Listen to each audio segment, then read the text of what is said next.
I'm Mike Eppel in the 680 newsroom.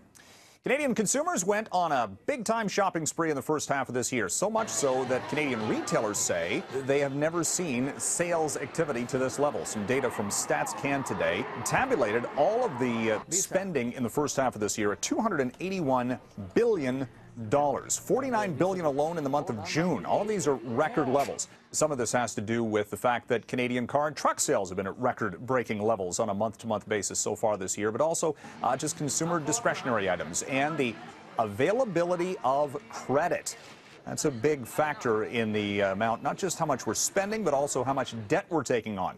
Some data in from TransUnion Canada today indicated in the second quarter of this year, debt loads were pretty much up across the board per Canadian consumer, $22,000 plus on average. But you look at credit card debt, lines of credit, mortgage debt also up almost 5% in a year-over-year comparison. A lot of that has to do with the fact that Canadian home buyers had to take on a larger mortgage in general just to afford a home in the two hottest markets, Vancouver and Toronto. The good news out of this is we're still paying the bills. Debt delinquencies went up in a couple of categories, but not by much. And mortgage debt delinquency rates, 60 days past due, for example, at just 0.5%, which is actually down for the third consecutive quarter.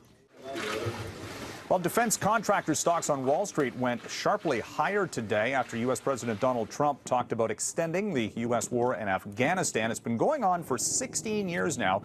And by one estimate, the total cost to the U.S. government on this war is now over $860 billion. Some say, though, it's well above that, into the trillions of dollars when you look at the cost to veterans affairs going forward.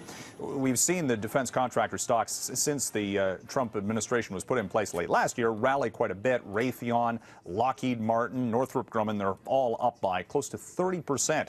So far this year, which is a little bit more than the overall market average. We also saw today shares of Apple jump by 1.5%. Some more hints given out by the company, or insiders at least, about what the next iPhone 8, the 10th anniversary edition, is going to feature.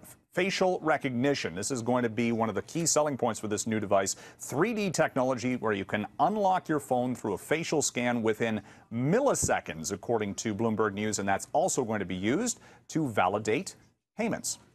From the 680 newsroom, I'm Mike Eppel for City News.